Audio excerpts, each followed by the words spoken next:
Bonjour tout le monde et bienvenue dans Mes Lectures, l'émission qui parle de mes lectures, manga, BD ou comics, avec toujours un tout petit peu de spoil.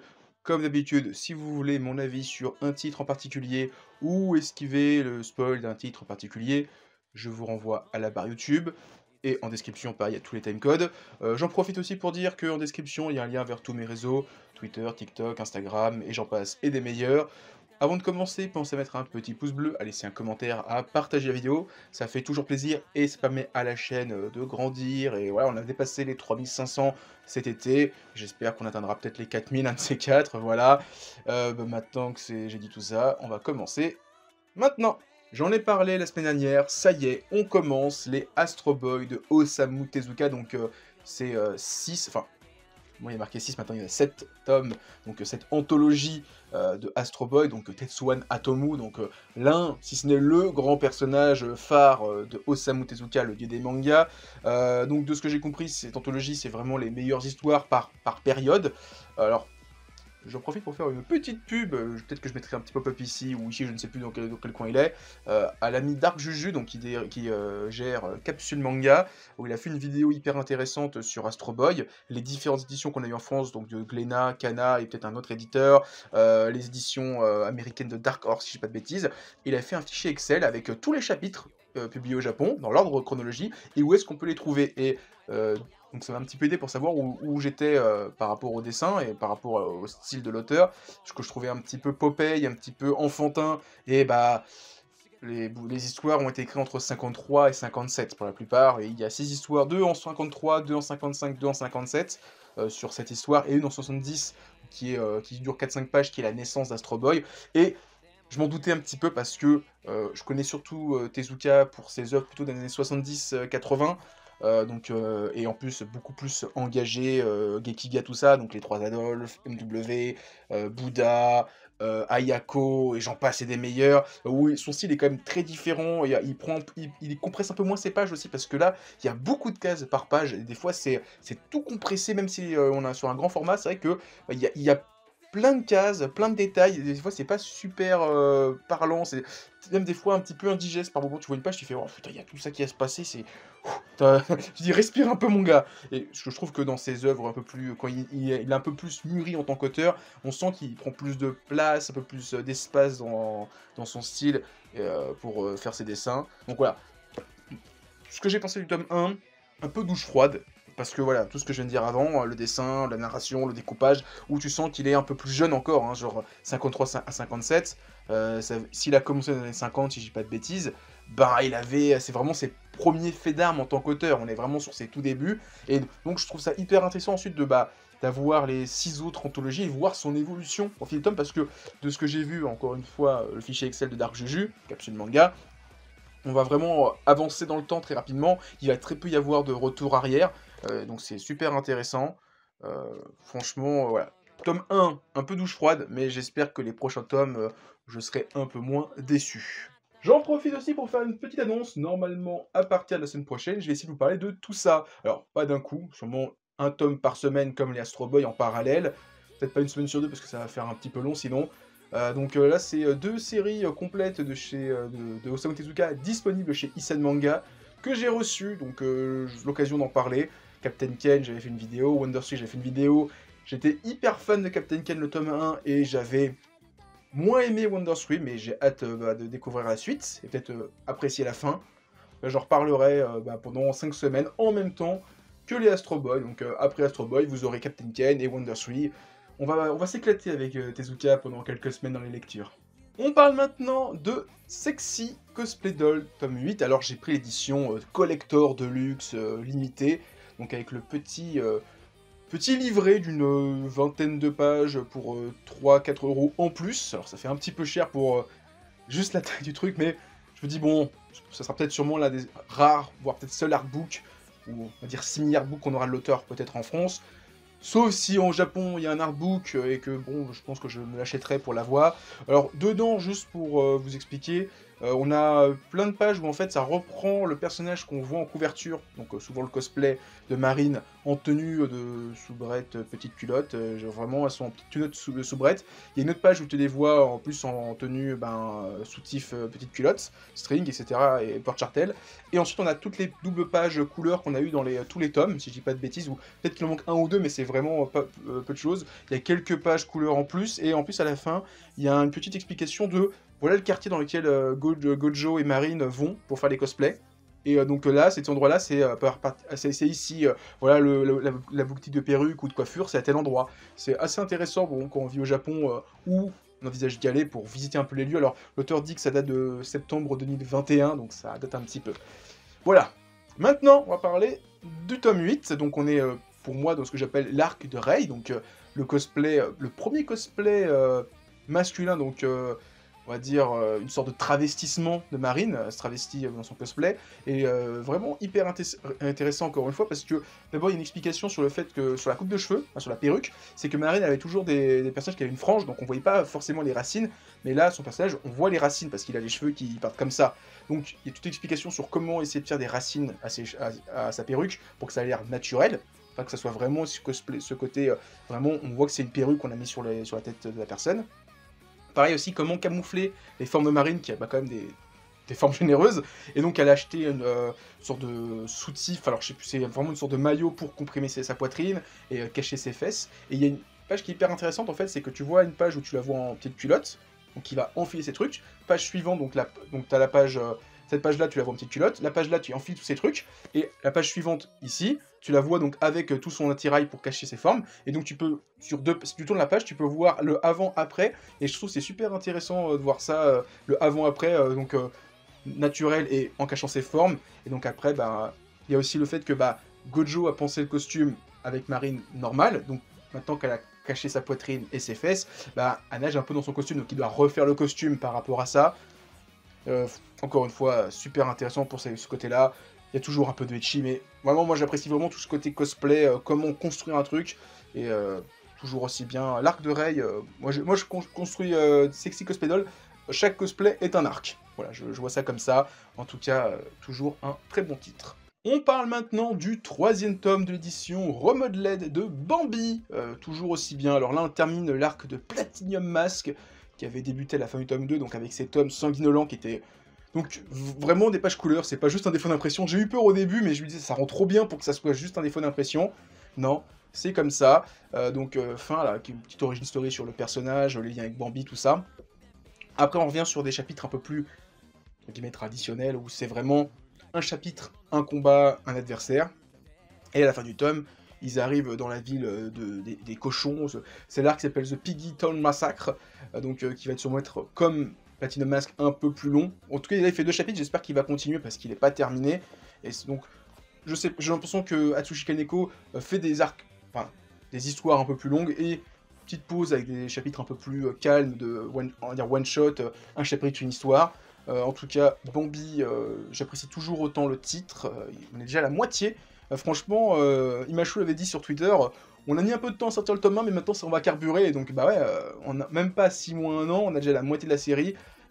Franchement, ils font du très bon boulot, j'espère qu'ils sortiront le tome 0. En tout cas, moi j'attends avec impatience le prochain tome. Maintenant, on va parler de lourd, de très très lourd, au sens figuré et au sens propre. Le tome 3 de Lone Wolf and Cub, j'ai enfin pris le temps de lire ce gros mastodon de 600 pages, qui est vraiment très lourd. Je vais le poser un peu sur mon épaule parce que c'est vraiment trop lourd. J'ai pas grand chose à dire sur Lone Wolf and Cub, parce que, en fait, il n'y a pas d'arc narratif. Alors, dans le sens où on n'est pas sur un tome entier où le héros va se préparer pour un combat contre un grand adversaire. Peut-être que sur les 9 prochains tomes, parce qu'on est déjà un quart de la série, il va y avoir ça. Mais c'est vrai que pour l'instant, on a des histoires plus ou moins longues, qui font entre une trentaine, souvent une soixantaine de pages, voire un peu plus, qui sont super bien, il y a de très bonnes histoires. Alors là, j'ai plus en tête parce que j'ai lu le bouquin il y a 1 semaine et demie, donc j'ai plus tout en tête, mais il y avait de très bonnes histoires, notamment le tout début avec l'exécuteur, enfin le bourreau royal de la famille Asaemon, qu'on voit dans plusieurs mangas, qui va affronter notre héros. Je sais plus ce qu'il y a d'autre comme histoire, je vais essayer de en regardant vite fait le sommaire, ce qu'il y a, mais il y a toujours de très bonnes histoires, c'est pas décevant, il n'y a rien de décevant, Mais il y a l'histoire avec les flingues. Franchement, il y a de très bonnes histoires. Il y a l'histoire avec un mec qui tue quelqu'un, et le fils du héros le voit, et il s'enfuit, et son père vient lui donner un coup de main à la fin. Non, franchement, il y a des très bonnes histoires. Encore une fois, Lone Fun Club, c'est super plaisant à lire. Moi, je prends une journée entière pour le lire. Je me pose, je lis que ça. Je fais une pause entre chaque chapitre où j'en lis 2 d'affilée, et après je m'arrête pour vraiment prendre le temps d'absorber ce que je lis. C'est vraiment super bien. En plus, à la fin, il y a une préface. Au début, il y a une postface. Enfin, préface, postface, c'est génial. Lone Fun Club, je suis vraiment super content de ce titre, de cette édition. Donc, qui est très lourde quand même. Je la travaille, je m'amuse avec, mais en vrai, c'est super lourd. Et je me dis, bon, il reste on a fait un quart. Donc, je vois la place que prendre déjà les 3 premiers tomes. Je me dis, maintenant, soit x4. C'est énorme.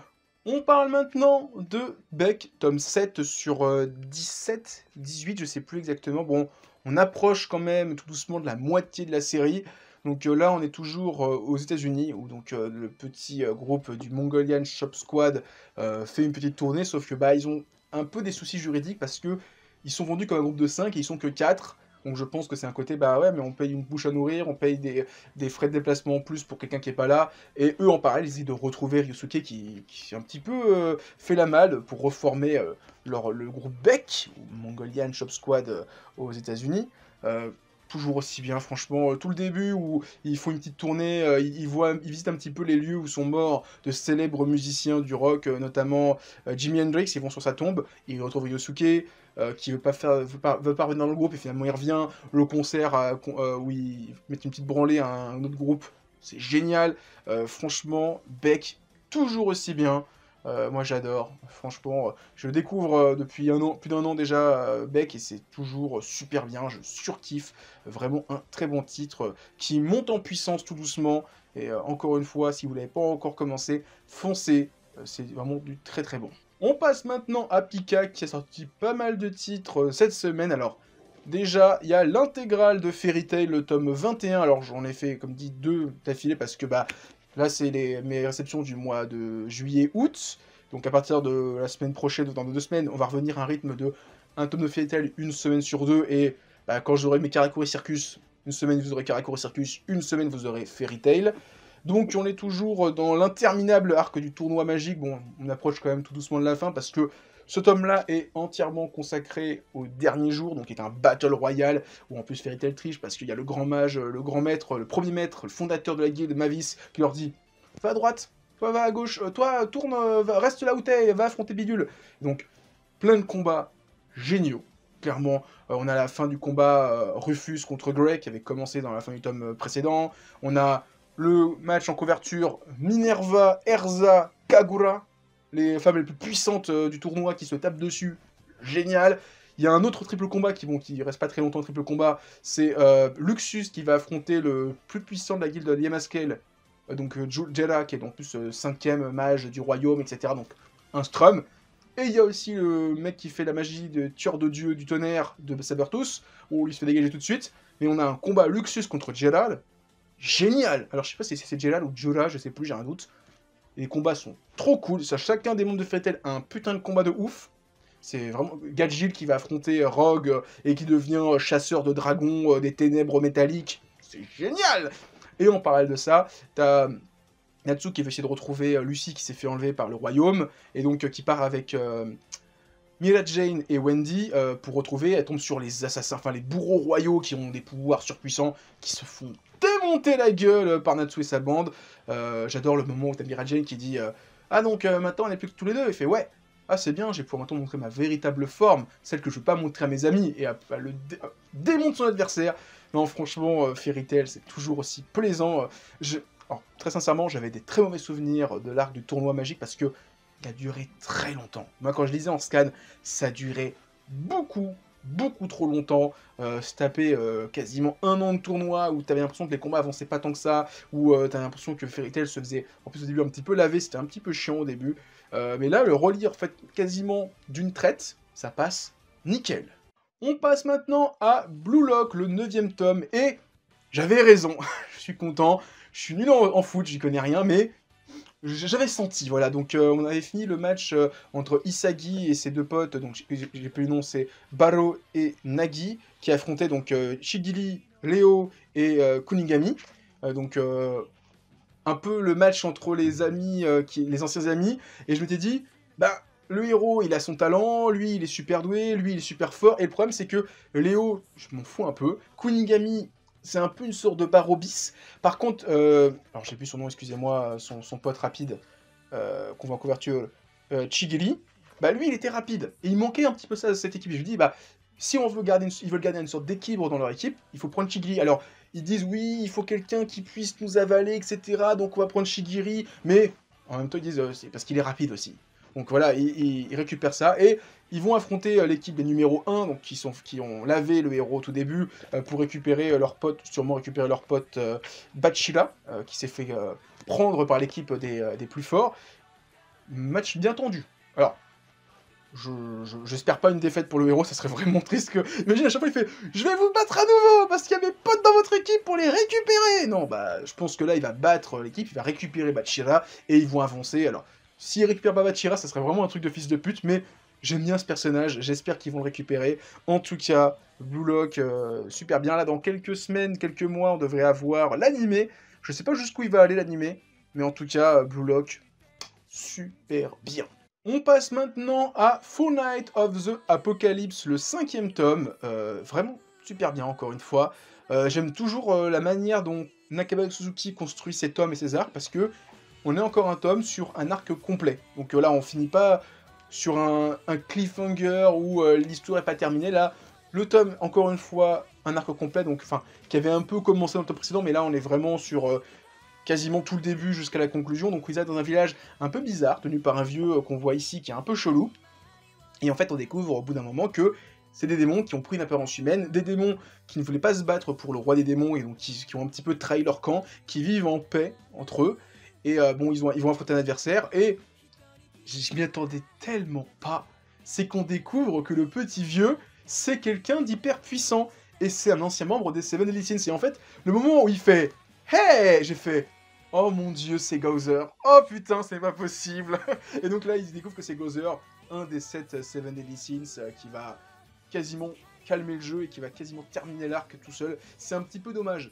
Alors, j'aime bien Gozer, j'ai rien contre lui, mais en fait, le fait de faire intervenir les Seven Deadly Sins peut-être déjà si tôt dans le récit, alors on avait vu vite fait Merlin, mais les faire venir, j'ai peur que ça desserve un peu le groupe des Full Night of the Apocalypse, parce que déjà que le groupe n'est pas encore formé, si on commence déjà à voir venir les Seven Deadly Sins, j'ai peur qu'ils n'arrivent pas à prendre assez de lumière et que les gens disent « Ah mais moi en fait je veux voir Meliodas, Ban et Gozer, là le petit Perceval je m'en bats les couilles, et le fils de... Non je m'en fous en fait de lui aussi. » Moi voilà, j'ai un petit peu peur de ça, que sur le long terme les gens délaissent un petit peu les 4 cavaliers de l'Apocalypse pour les 7 péchés capitaux.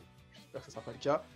En tout cas, Full Night of the Apocalypse, toujours aussi bien, moi je kiffe. C'est un petit shonen qui révolutionne pas le genre, mais qui fait plaisir. Moi, ça, c'est vraiment une lecture détente que j'apprécie et je prends vraiment du plaisir à lire cet tome. On parle maintenant de Black Box de Tsutomu Takahashi, donc c'est le 3e tome sur 6, donc on est déjà à la moitié du manga. Donc on termine, enfin on commence le manga là où il s'est terminé le tome 2, donc à savoir le combat entre Ryoga et Léon, donc qui va devenir pour moi son rival jusqu'à la fin du manga. Quand j'ai vu le mec arriver, je me suis dit bon, le manga fait 6 tomes, clair et net, ça sera le combat final du manga. Donc Léon qui est un kickboxer qui s'en prend plein la gueule Enfin les deux s'en mettent plein la gueule, ils ont le visage tuméfié, et donc Léon décide d'arrêter sa carrière de kickboxer après un combat, et dit voilà, je vais faire de la boxe plus traditionnelle, de la boxe anglaise, pour affronter Ryoga. Et donc en même temps on a Ryoga qui, on découvre un peu son origine, enfin ses origines, on savait que son père était tout ça par rapport à son père, mais on découvre un petit peu les entraînements que leur faisait subir son père avec son grand frère, et le moment où il a donné un coup à son frère et que ça lui a fait une commotion cérébrale. Genre il était tellement puissant qu'il a réussi à, entre guillemets, empêcher son frère de devenir boxeur, et donc on comprend peut-être un peu mieux pourquoi Ryoga est comme ça, un petit peu reclus sur lui-même. Il a peut-être un petit peu trop peur de sa puissance, du fait qu'il peut faire mal aux gens, et donc il dit je vais rester reclus sur moi-même, par contre quand je suis sur le ring, je fais de la boxe, là, nos limites, je peux faire ce que je veux, mon adversaire il est conscient que je suis son adversaire, que je peux lui faire mal, donc voilà, je me lâche un peu. En tout cas, Black Box, c'est vraiment un petit plaisir, vraiment un manga que j'aime beaucoup. On reste dans l'univers de la boxe avec Rokudenachi Blues, donc le second tome. Alors, je tiens à le signaler tout de suite, parce que voilà, il faut dire aussi quand il y a des améliorations. j'avais critiqué un petit peu le papier sur mon manga chaud sur le tome 1. Le tome 2, bah en fait le papier est un peu meilleure qualité, alors je sais pas si ça se verra bien là sur la vidéo, mais il est un peu plus blanc. Moi j'avais vu, j'avais comparé mon tome 1 et mon tome 2, j'ai dit, ah déjà le papier est de meilleure qualité, j'ai rendu compte en lisant le tome, mais je me dis, attends, j'ai quand même vérifié, et en mettant les tomes côte à côte, le tome 1 est... il tend vers le jaune, là, et celui-là il est vraiment blanc. Alors, blanc cassé, blanc crème, mais on reste quand même sur quelque chose de beaucoup plus clair, donc j'ai l'impression d'avoir déjà un tome de meilleure qualité. Bon, ça reste quand même un bouquin à 16 balles, mais voilà, j'ai pas non plus... voilà. Déjà, je suis un peu plus content. On sent que Pika a compris, que les gens étaient pas contents sur certains trucs. Voilà, faut gueuler des fois, hein. Quand on n'est pas content sur un truc, faut le dire. Pas non plus tout acquiescer. Typiquement Evangelion, je pense que si les gens gueulent pas, ils vont se faire bien enculer. En tout cas, je ne les prendrai pas comme ça, les Evangelions. Voilà.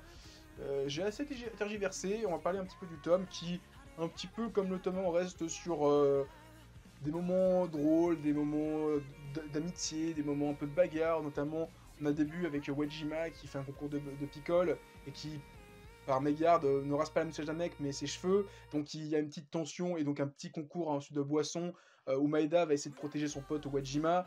Il y a toute l'histoire avec Atanaka, donc le rival en boxe de Maeda, où Maeda découvre la petite sœur de celui-ci qui fait un peu de fauche et qui est influencée par une racaille. Donc il y a un petit peu ce côté social qui vient sur les relations, sur le fait que Atanaka, ben, il a pas de parents, il vit avec sa sœur, ils ont du mal à joindre debout, et donc sa petite sœur fait de la fauche pour pas faire de dépenses excessives, parce qu'elle veut que son grand frère aille à la fac et devienne un grand boxeur. Ah, c'est super intéressant, à côté, il y a toujours un petit peu de bagarre, il y a un petit peu de boxe.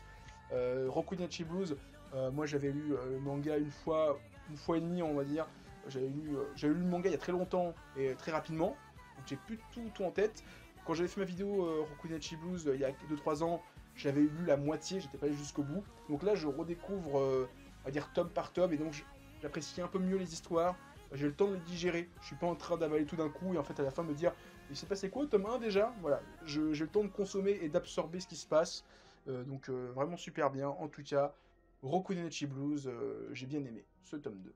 On parle maintenant de comics avec le tome 0 de Sandman, qui s'appelle Ouverture. Alors, je vais pas trop spoil, parce que la série vient de sortir sur Netflix. Donc pour ceux qui ont vu la série live sur Netflix, dites-vous qu'elle adapte quasiment tout le tome 1, et voire un petit peu le début du tome 2, avec l'épisode 11 de Sandman, qui fait 7 gros pavés. Alors des pavés 2 fois plus gros que celui-ci, hein. C'est des pavés qui font 300-400 pages. Celui-là, il fait même pas 150. Il fait combien? 248 pages. Bah, ils font quasiment 400 pages, les Sandman.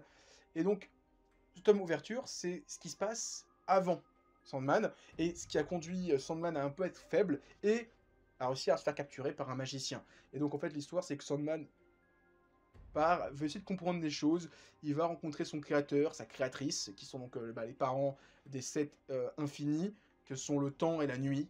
Et il y a des je trouvais Sandman, par moments, what the fuck, vraiment perché. Ouverture, c'est encore pire. Il y a des délires, mais vraiment, Neil Gaiman, il a dû consommer du cannabis avant de le faire, parce que il y a vraiment d'énormes, gros délires dans Sandman. Rien que le concept du père des éternels, qui est donc le temps, où c'est un mec qui, d'une case à l'autre, change d'apparence, parce qu'en fait, il vieillit constamment et il rajeunit constamment. Donc tu vois devenir enfant, page suivante, c'est un vieillard, il redevient adulte, il vieillit, calvitie, barbe longue, barbe blanche. C'est n'importe quoi. La mer, visuellement, quand elle apparaît, c'est aussi très spécial, c'est très psychédélique. J'en suis sorti, j'ai fait waouh, je sais pas ce qu'il a pris Neil Gaiman, je sais pas s'ils feront un jour ouverture en série live, parce que c'est vraiment très bizarre. Je sais même pas, j'arriverai même pas à le vendre parce que je vous mettrai des pages, mais vous allez voir, c'est très bizarre. En tout cas, Sandman, bah, j'ai quasiment tout lu du comics parce qu'il me reste encore les 2 tomes The Dreaming, qui est donc la suite de Sandman, et le one-shot sur la sœur de Sandman, donc la mort, et j'aurai tout lu. Donc il me reste 3 comics à lire, et après, comme j'ai dit, j'en parlerai dans quelques semaines, mais j'ai déjà quelques idées de prochaines lectures pour remplacer celui qui arrive, Astérix. Et donc on finit avec le fils d'Astérix, donc le 27e album, entièrement écrit et dessiné par Uderzo, comme les 2-3 derniers albums. Alors, comme je l'ai dit, j'irai jusqu'à la galère d'Obélix. Après, la Traviata, la rentrée, le ciel me tombe sur la tête, je ne lirai pas. Ça ne m'intéresse pas.